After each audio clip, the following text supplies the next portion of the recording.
Bonsoir, bonsoir. Merci d'être là, de prendre ce temps pour vous-même, de prendre ce temps pour la méditation. Donc la proposition, avant même des présentations d'usage, ça serait une petite minute de silence unifié. C'est dans le Coran, ils disent que la prière collectivement, elle est supérieure de 50% à la prière individuelle. Et on pourrait penser que pour la méditation, c'est un petit peu la même chose. Il y a une force de la méditation en groupe. Donc ce qu'on vous propose, c'est une minute de méditation collective. Peut-être qu'on pourrait dédier cette minute à des bons souhaits pour les personnes peut-être qu'on oublie un peu. C'est-à-dire qu'actuellement, à 8 heures du soir, on est nombreux à applaudir donc le corps médical, les transporteurs, etc. Par contre, il y en a qui sont dans des situations de grande difficulté. Je pense aux SDF, ou je pense aux migrants, ou je pense donc aux familles qui vivent les uns sur les autres avec peut-être de la violence à domicile. Donc, dans cette minute collective, cette minute de silence, un moment, une pensée, une attention pour ces personnes-là.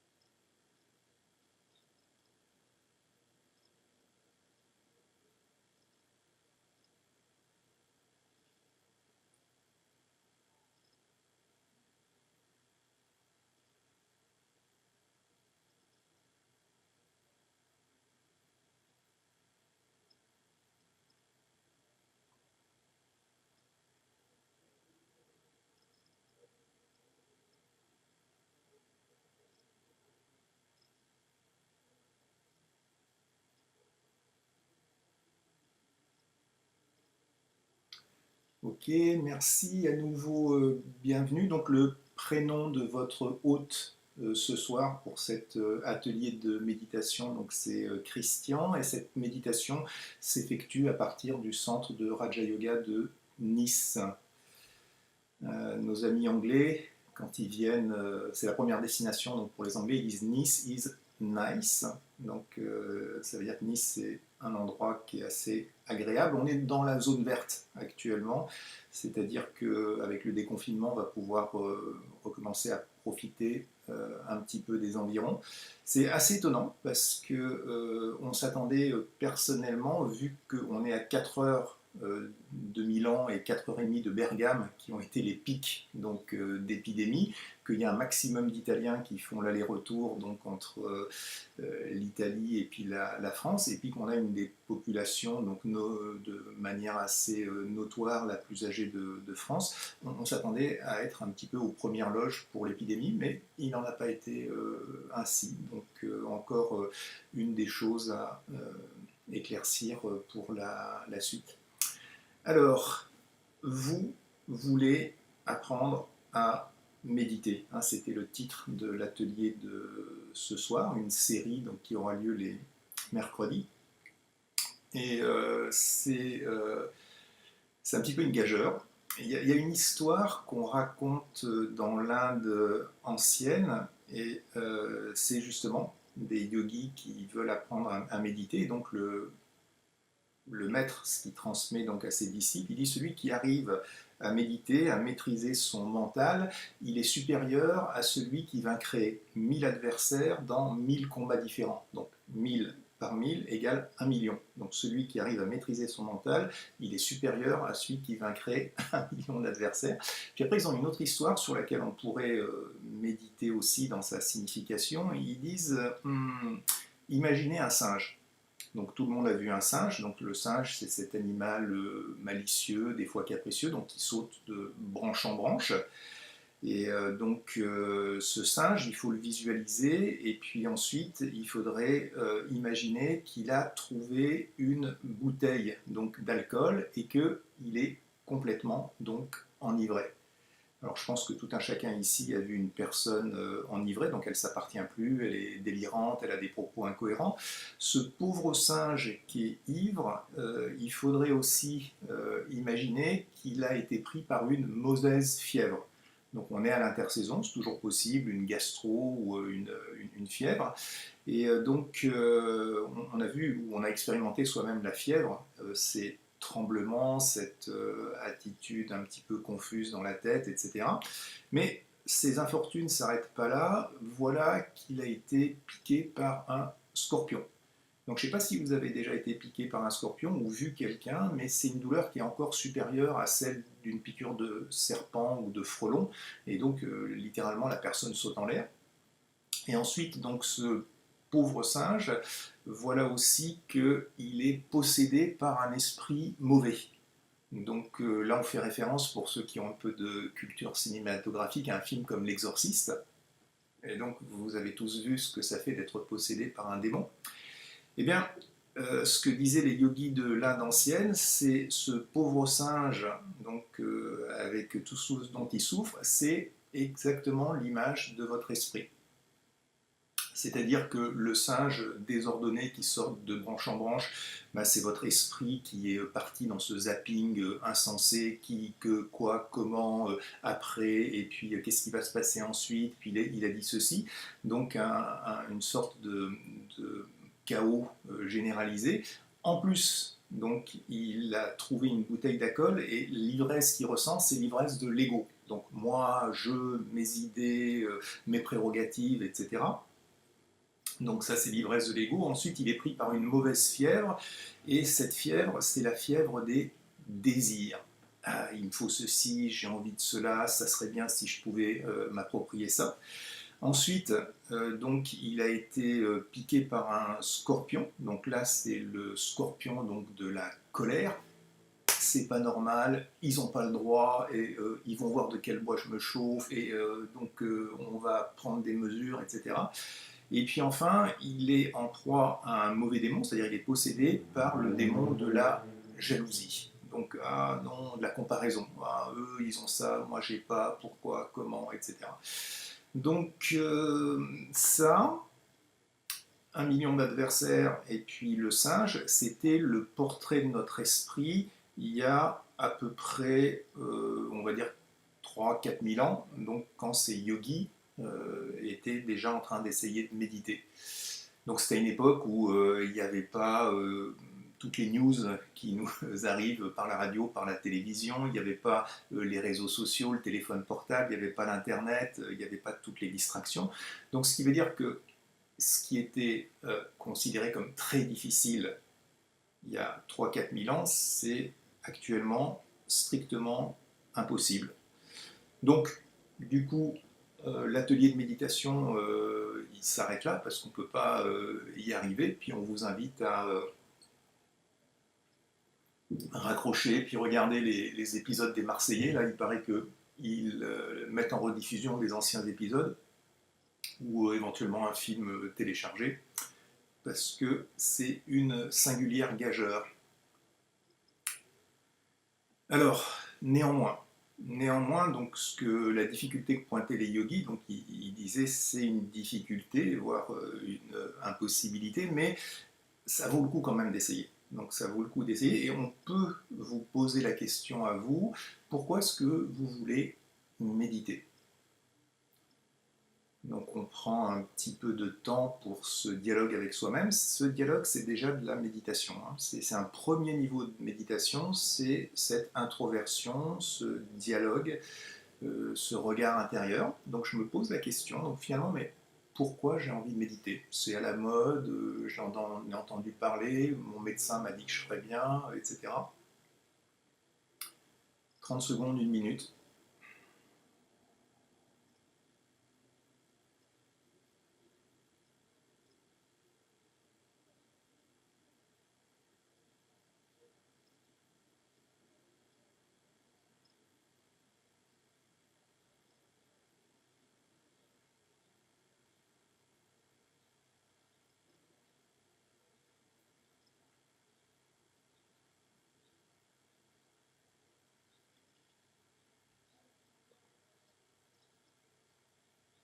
Ok.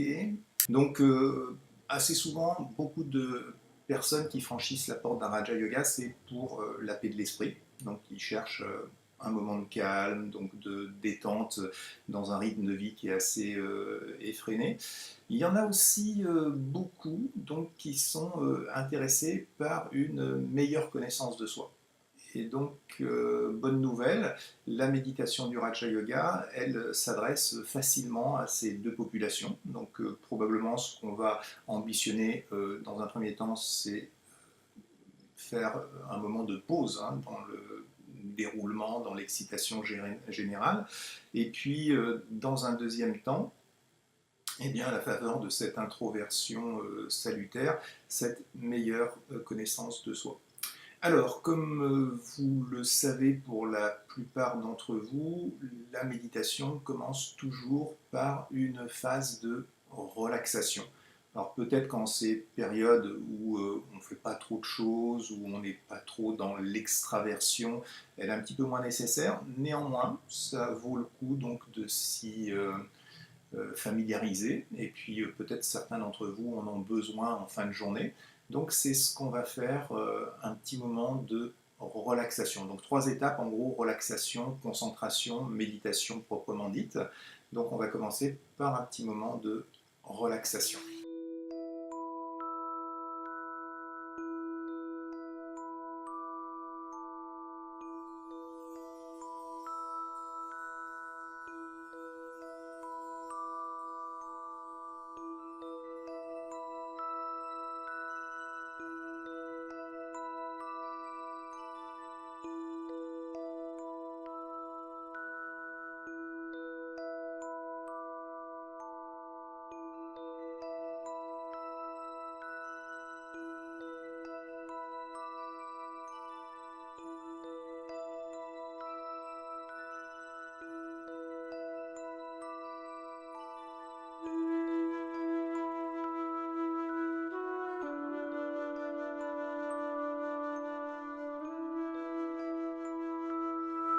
Donc une relaxation qui peut assez facilement s'obtenir par l'observation de sa respiration. Le souffle est indexé sur le mental, ou plutôt le mental est indexé sur le souffle. Donc on va essayer ensemble de prendre des respirations qui soient ralenties, apaisées, complètes. Donc les respirations yogiques, elles visent à mobiliser toutes les parties de l'appareil respiratoire. Donc à l'inspire, bien dilater l'abdomen, repousser les côtes flottantes sur le côté pour permettre à l'air de bien arriver au niveau du diaphragme. Et puis ensuite, bien emplir la cage thoracique avec, originalité de cette respiration, une phase de rétention. C'est-à-dire quand on a fait le plein, on n'a pas besoin de tout de suite se dépêcher de expirer. Et au contraire, on s'installe dans un sentiment, une sensation de plénitude, de stabilité.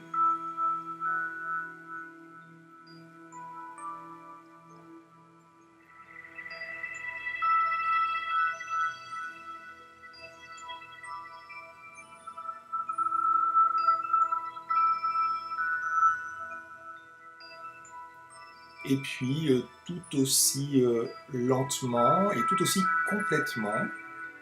Donc on expire, on relâche l'air et on essaye donc de le faire méthodiquement, mais aussi en vidant complètement l'appareil respiratoire de façon à ce qu'il ne reste plus d'air vicié, donc que tout le gaz carbonique donc, soit à nouveau expulsé de l'organisme. On peut essayer, ceux qui savent le faire, ils peuvent essayer aussi de retenir un petit peu leur respiration à ce moment-là. On est en train de se réapproprier la fonction respiratoire. Et au lieu qu'elle soit mécanique, qu'elle s'effectue en arrière-plan, eh bien c'est nous qui la pilotons.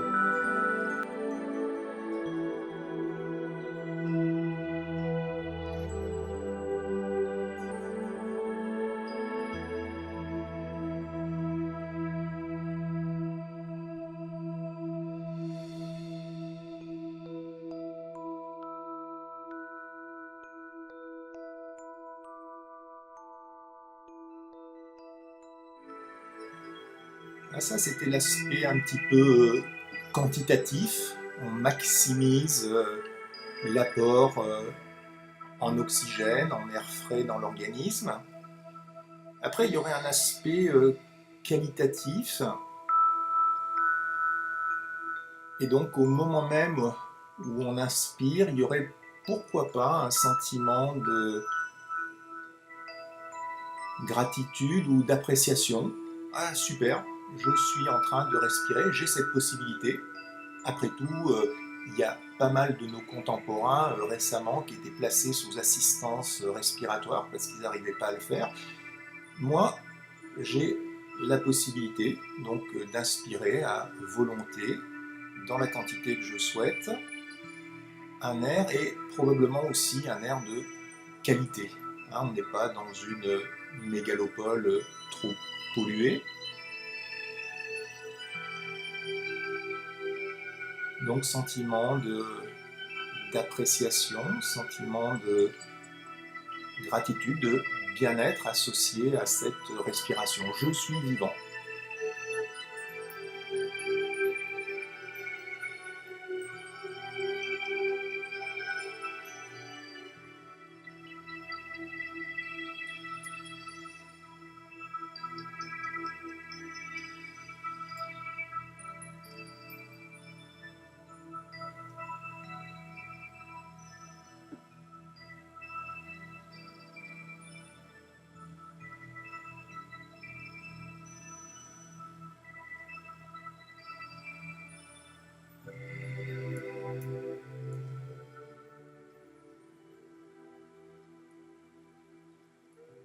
Et puis à présent, ce que je fais, c'est que j'associe l'inspiration à une sensation d'énergie. Donc énergie dans l'air selon l'approche yogique, l'approche indienne, et il y a cette énergie. Nous on dit qu'il y a de l'oxygène, eux ils disent qu'il y a du prana, donc prana de l'énergie vitale, et donc au moment même où j'inspire, eh bien il y a cette énergie, donc je la sens qui passe par-dessus mes narines, donc tous ces petits vaisseaux capillaires sanguins qui tapissent donc les narines qui sont chatouillées, titillées par cette fraîcheur. Et puis ensuite, je sens cette énergie qui remonte le long du conduit nasal et puis qui arrive donc au niveau du front. Et je l'imagine en train de se répandre ensuite dans tout l'organisme. On sait que l'oxygène passe dans le sang circule dans toutes les parties du corps. Et donc chaque goulet d'énergie, chaque goulet d'air, c'est de l'énergie que j'envoie dans l'organisme et qui lui bénéficie, qui le revitalise.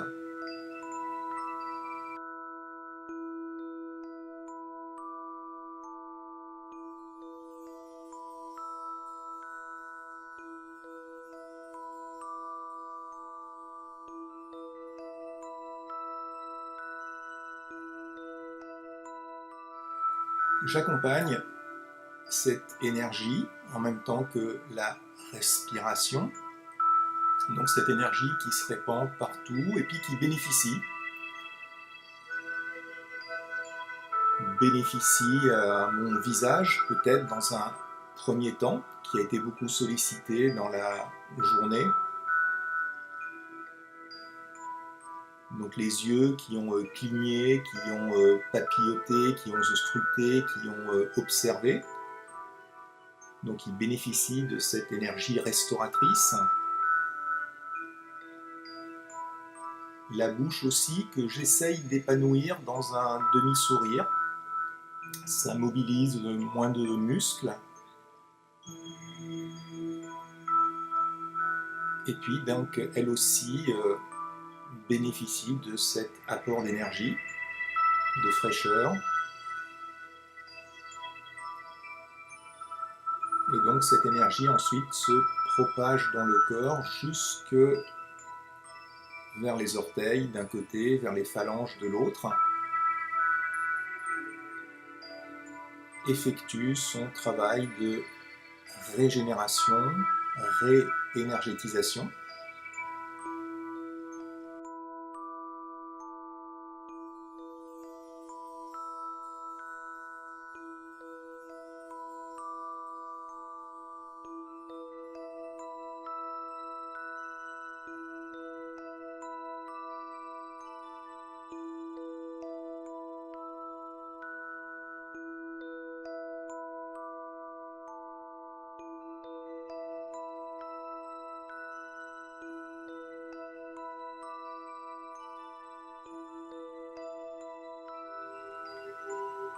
Et puis à présent, je convertis donc l'air, mais on a dit l'énergie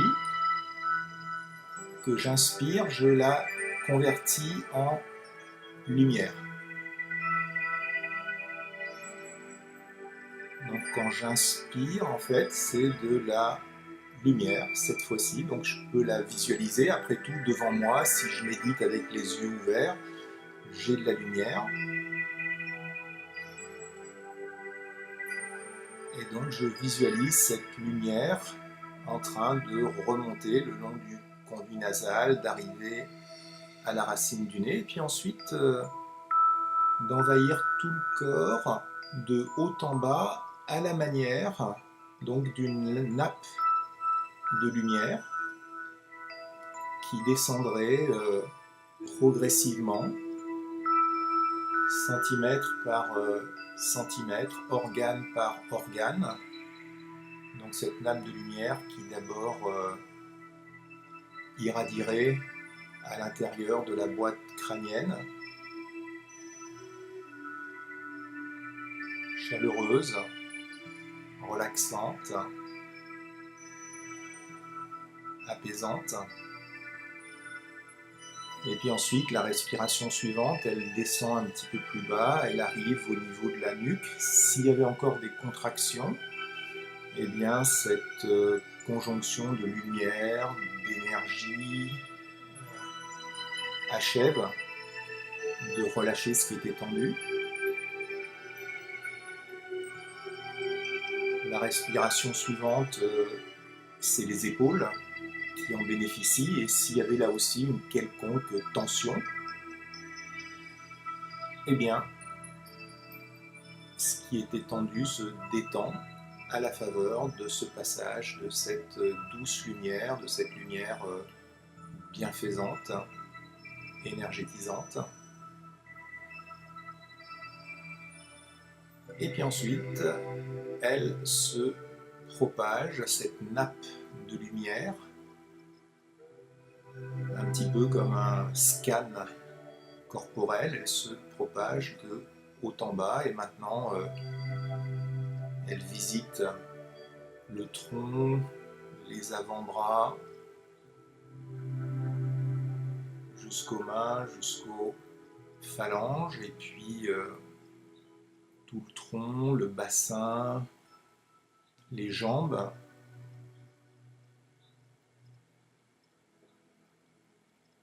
Jusqu'aux pieds, donc jusqu'aux pieds, jusqu'aux orteils, donc détendant ce qui reste à détendre, peut-être pour certains les mollets, d'autres les talons, les chevilles. À la fin des fins, donc c'est tout mon corps qui doit être détendu, irradié, constellé de lumière.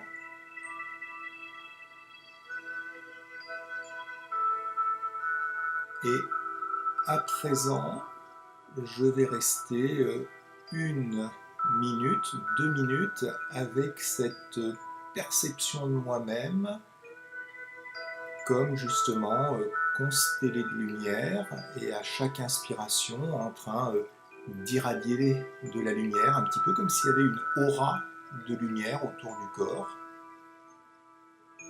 Donc à la fois elle m'emplit, elle me nourrit, elle me guérit, mais en plus donc elle se répand à l'extérieur.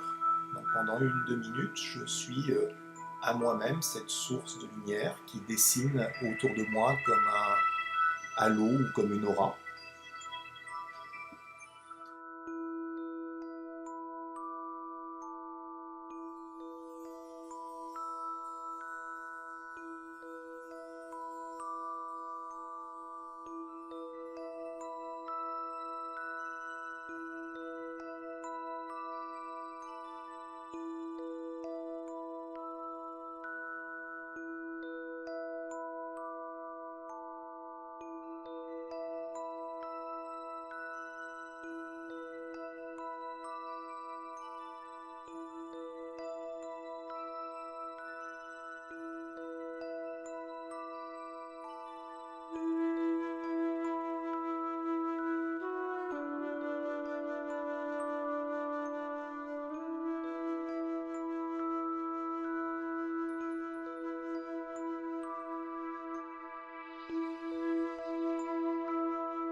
Merci pour votre participation, votre engagement dans cette méditation. Alors, ça c'est de la relaxation. Est-ce que c'est vraiment ce qu'on veut, de la relaxation Oui, c'est ce qu'on veut, mais est-ce que c'est juste ça qu'on veut? Là, la plupart des étudiants qui fréquentent nos centres, ils disent ouais, c'est super, donc avec vous, j'arrive à méditer, avec vous, je me sens bien, je ne suis pas le même quand je quitte le centre que quand je suis arrivé, donc contrat rempli. Par contre, quand je me retrouve donc chez moi, c'est très difficile. Donc c'est très difficile, c'est soit j'ai pas le temps, soit il y a tout un tas de distractions en compétition avec ça. Si ce n'est pas des distractions, c'est des sollicitations d'autres personnes ou des impératifs divers. Donc c'est ce qu'on disait, c'est un sacré challenge. Et c'est là où intervient donc la deuxième étape de la méditation, donc, qui est la concentration. Donc la concentration, c'est le challenge. Donc c'est le challenge parce qu'on est dans une époque de distraction où il y a tout le monde qui est en compétition pour s'accaparer notre temps de cerveau disponible et où ça clignote de tous les côtés pour essayer de nous attirer. Donc je ne sais pas comment vous pouvez y arriver parce que là il y a besoin donc de concentration, il y a besoin de pensée focalisée, il y a aussi besoin de savoir sur quoi méditer, sur quoi se focaliser son attention. Vous voyez, quelqu'un qui a un comptable, il va se focaliser sur ses écritures comptables. Quelqu'un qui est un artiste, il va se focaliser sur son travail artistique. Quelqu'un qui est sportif, donc sur ses performances sportives. Le résultat donc, dépend de l'objet sur lequel se fixe ma concentration. Donc avec la concentration, on obtient des résultats augustes, auspicieux, mais tout dépend aussi de l'objet sur lequel on le fait porter. Et ça, il faut que vous alliez dans un centre de Raja Yoga parce que dans ces ateliers de méditation, surtout en ligne, on ne peut pas passer de zéro à l'efficacité maximale, sachant qu'il y a toujours des nouveaux qui nous rejoignent en cours de route parce qu'ils en ont entendu parler ou ils ont vu une publicité sur internet ou dans la rue. Nous, en bas de chez nous, on a des affiches avec, qui font la réclame pour ces ateliers de méditation. Donc, sachant qu'il y a toujours des nouveaux qui nous rejoignent, c'est pas non plus un fast-food. Vous voyez ce que je veux dire? On ne peut pas galvauder. Il y a une pédagogie, il y a une progression. Donc les yogis, on les voit en bas de leur arbre, ou comme le Bouddha, ou assis sur un rocher dans les Himalayas. Et donc ça prend du temps. Donc il y a des enseignements qui se transmettent par voie orale. Donc le conseil, ça serait vraiment de rentrer en contact avec le centre de Raja Yoga le plus près de chez vous. Actuellement, avec l'époque qu'on vit, ils sont très disponibles pour des cours en ligne, et donc pour vous transmettre la connaissance qui vous permettra de développer ça.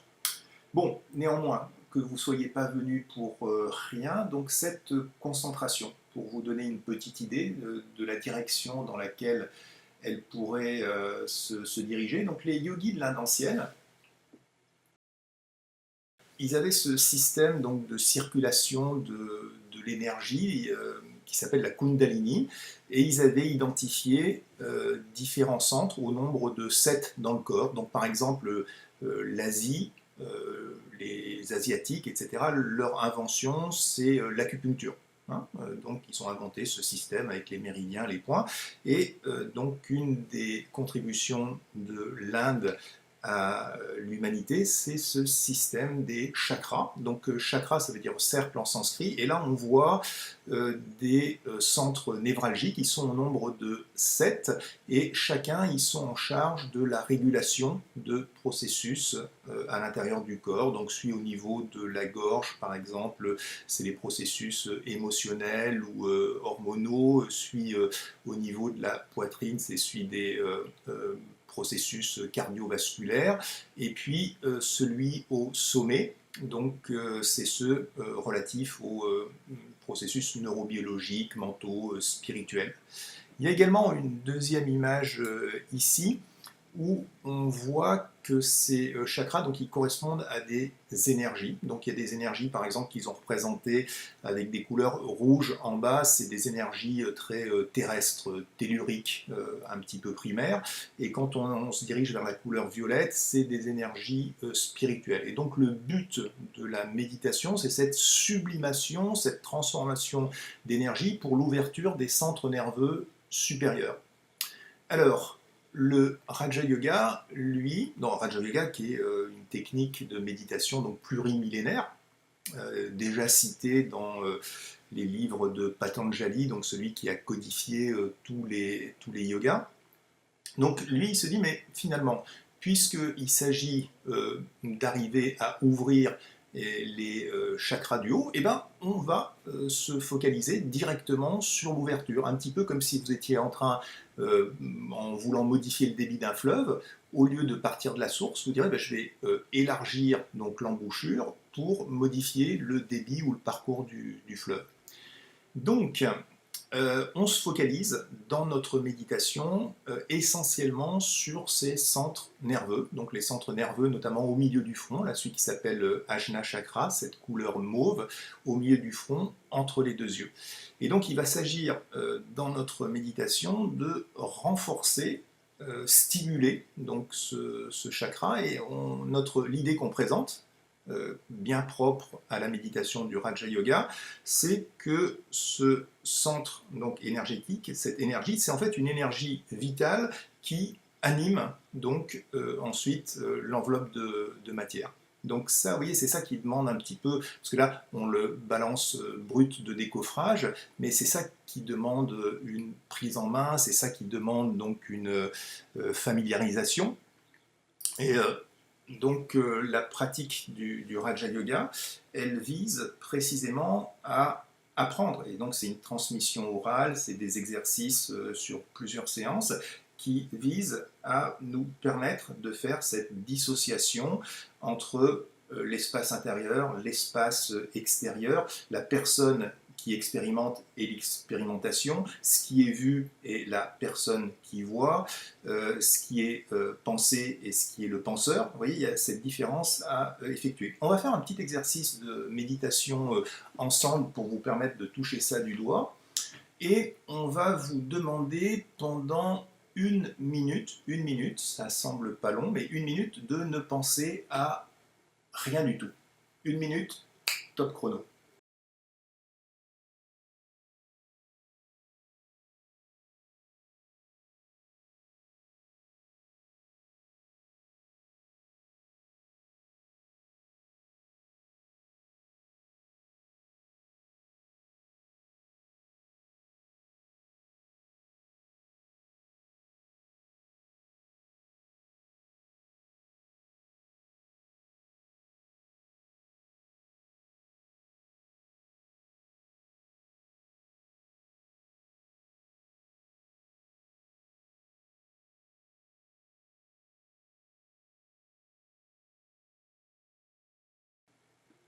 Ok, merci. Donc, alors, est-ce que une minute, ça vous a semblé long, ça vous a semblé court?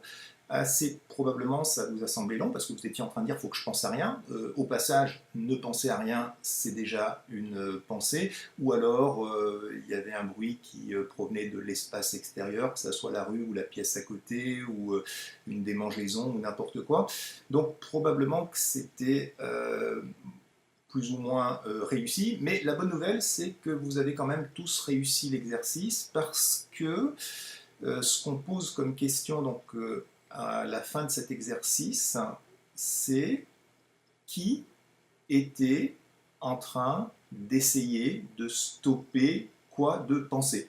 Donc, euh, vous étiez en train d'essayer de stopper quoi. Donc on vous a dit ne plus penser, donc qui était en train de stopper le flux mental. Donc si on réfléchit un petit peu à cette interrogation, ça permet de mettre à distance, de se dire bah tiens, le flux mental, j'étais en train d'essayer de le stopper, donc je suis différent du flux mental puisque j'ai cette capacité d'essayer de le ralentir, de le stopper ou de l'entretenir. Donc, conclusion, je suis différent du flux mental, je suis différent de mes pensées. Si je suis différent de mes pensées, je suis différent de mes émotions, de mes sentiments, etc. J'ai donc du pouvoir dessus. Donc ça, c'est ces conclusions, donc deux conclusions qui nous intéressent. Un, contrairement à ce qu'on croyait, parce que on avait l'habitude de croire qu'on était nos pensées, donc je suis différent de mes pensées, parce que je suis différent de mes pensées, j'ai les possibilités donc de les contrôler, et ça, donc, c'est le penseur. Donc penseur, pensée différente, et on va faire un petit exercice de méditation dans ce sens-là, pour essayer de valider cette perception, de valider ce processus.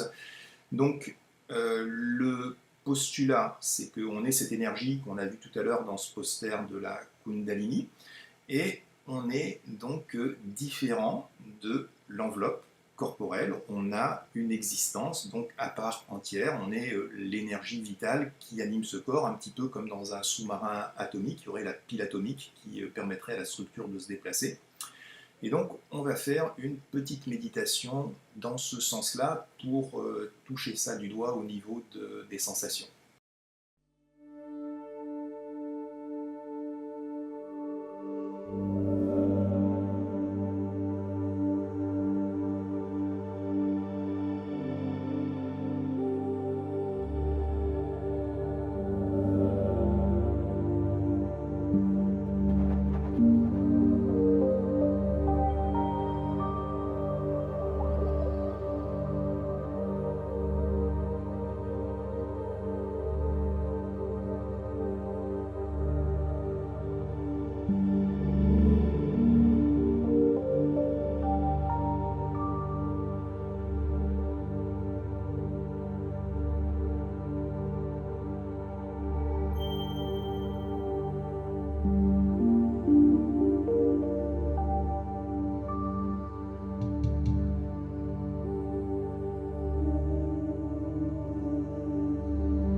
Ok, merci pour votre engagement, votre participation. Donc vous voyez, cette idée de fonctionner à la fois dans ces niveaux donc, de concentration, hein, un phénomène donc purement mental, physique, mais également, on pourrait dire aussi spirituel. Donc la méditation, d'une manière générale, elle est ancrée traditionnellement dans un arrière-plan philosophique ou spirituel. Donc si vous ne laissez pas avoir par ceux qui la situent à un niveau juste relaxation, c'est tellement plus que ça. Hein. Donc, et on peut s'aider notamment avec des visualisations. Alors, tout ce qu'on vous propose dans les ateliers de méditation, que ce soit des techniques, que ce soit des musiques, que ce soit des images, c'est un petit peu comme des échafaudages. C'est-à-dire que ça sert à vous aider à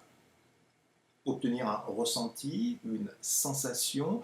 Une fois que vous avez obtenu le ressenti ou la sensation, vous avez l'idée de ce que c'est, et puis ensuite vous pouvez le convoquer dans votre esprit sans passer par les étapes intermédiaires. Donc le yogi expérimenté, ensuite, il se situe dans l'état de conscience qu'il souhaite pour la durée qu'il souhaite et donc dans la direction qu'il souhaite. Hein. Donc ce qu'on vous propose, c'est juste des raccourcis en manière de faciliter un petit peu les choses, mais à la fin des fins, le but c'est d'arriver à s'en passer.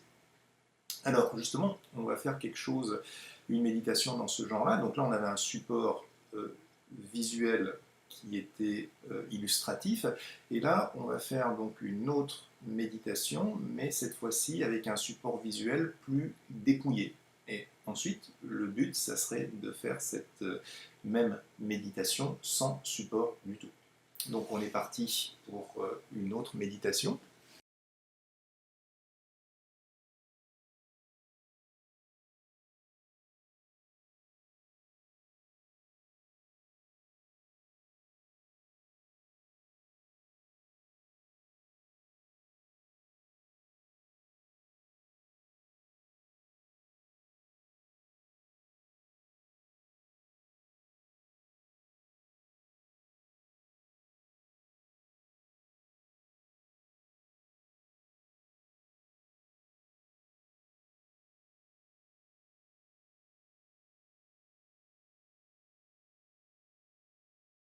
Donc je focalise mon attention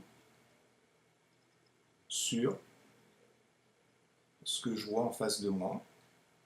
Donc cette lumière, plus exactement ce point de lumière, avec une certaine forme de détermination, hein, une forme de volonté, un petit peu comme s'il y avait une forme de strabisme. Hein, je suis en train de faire converger mon regard vers ce point géométrique, ce point de lumière. Et j'essaye donc de le faire comme ça pendant 1-2 minutes avec, si possible, une immobilité corporelle déjà, donc je ne bouge pas trop. Et puis ensuite, donc une immobilité des pensées, une focalisation sur ce point de lumière. C'est ça qui m'intéresse, c'est ça qui attire mon attention.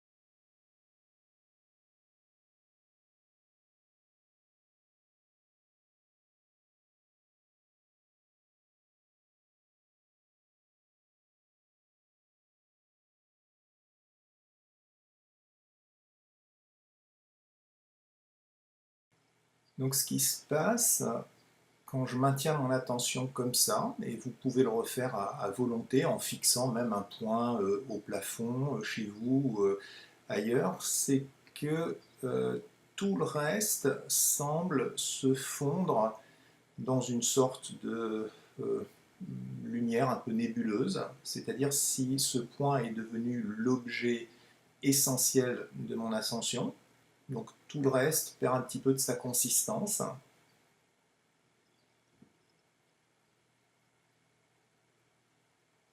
Et puis maintenant, je fais la même chose, mais en déplaçant donc ce point de lumière au milieu du front,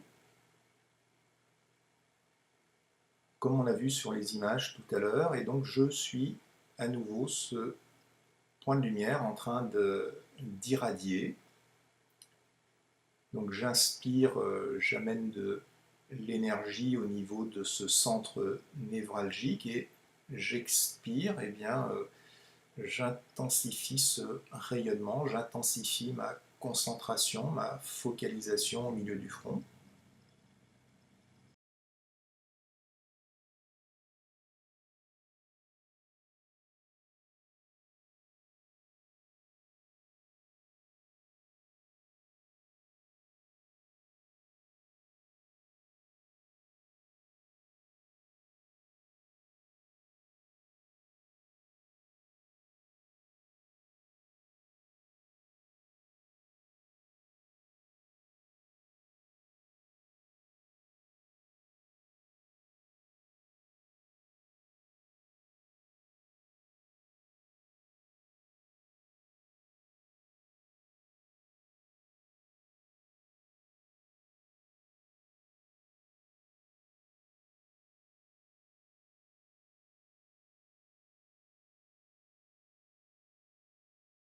Si les pensées sont distraites ou s'égarent un peu, gentiment, je les ramène au propos de cette méditation. Elle dure que 2-3 minutes. Donc je recolle à l'exercice cette focalisation, cette concentration au milieu du front et cette visualisation,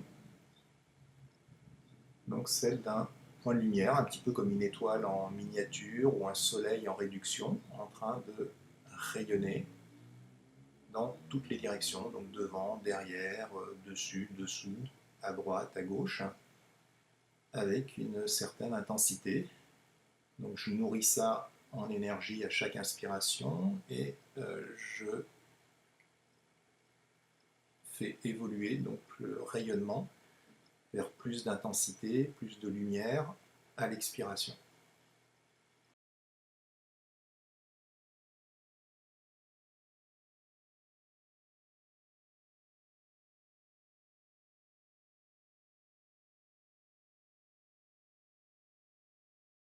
Je garde cette concentration et à présent, j'introduis juste cette perception, cette pensée, c'est je suis cette énergie, je suis cette lumière, donc différente de ce corps de matière. Donc je suis l'énergie qui anime ce corps. Actuellement, j'utilise ce corps pour regarder. Je l'utilise aussi pour écouter, mais je l'utilise.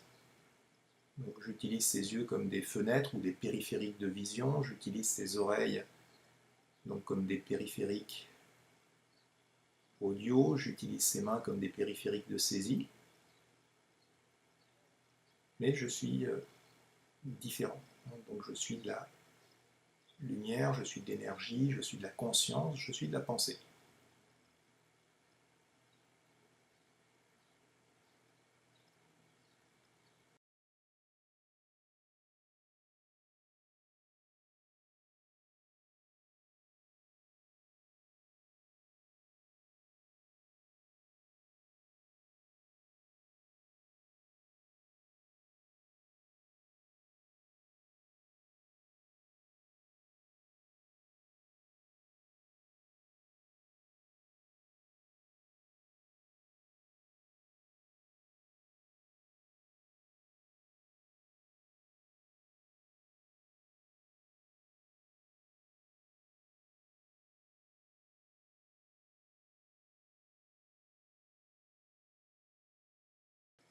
Et puis, tout doucement, ma perception donc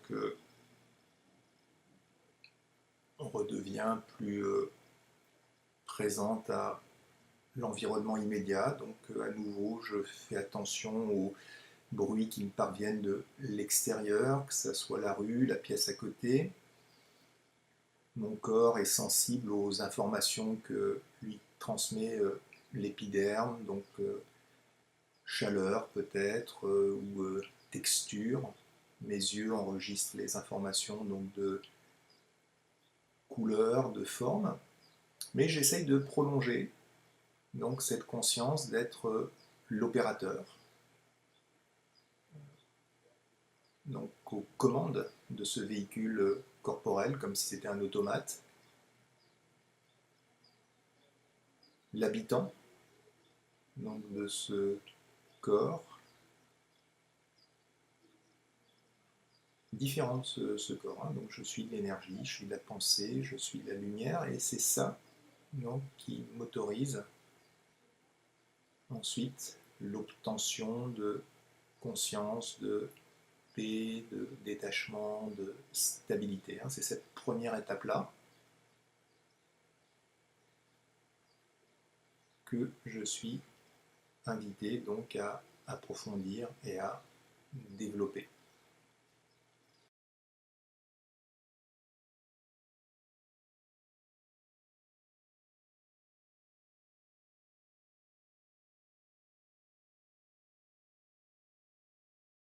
Ok, merci pour votre attention. Donc le format de ces ateliers de méditation, c'est 1 heure. Donc déjà, c'est peut-être pas mal. On réfléchit beaucoup à qu'est-ce qui est le format le plus adapté. Peut-être dans le chat, vous pouvez nous laisser savoir si vous souhaiteriez que ça soit plus long, plus court.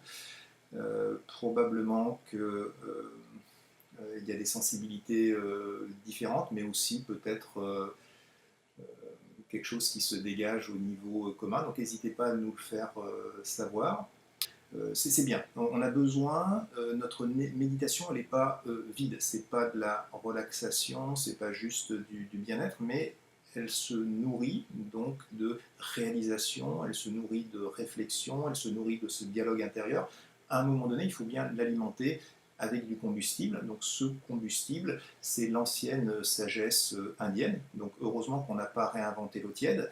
Il y a des yogis pendant des décennies, des siècles, des millénaires, ils se sont transmis donc cette sagesse entre eux. Donc nous, on peut facilement ensuite capitaliser dessus, et c'est ça qui permet justement de rendre l'impossible possible. C'est que tout avant nous, donc il y a eu d'autres personnes qui sont passées par là et qui nous font bénéficier de leur expérience.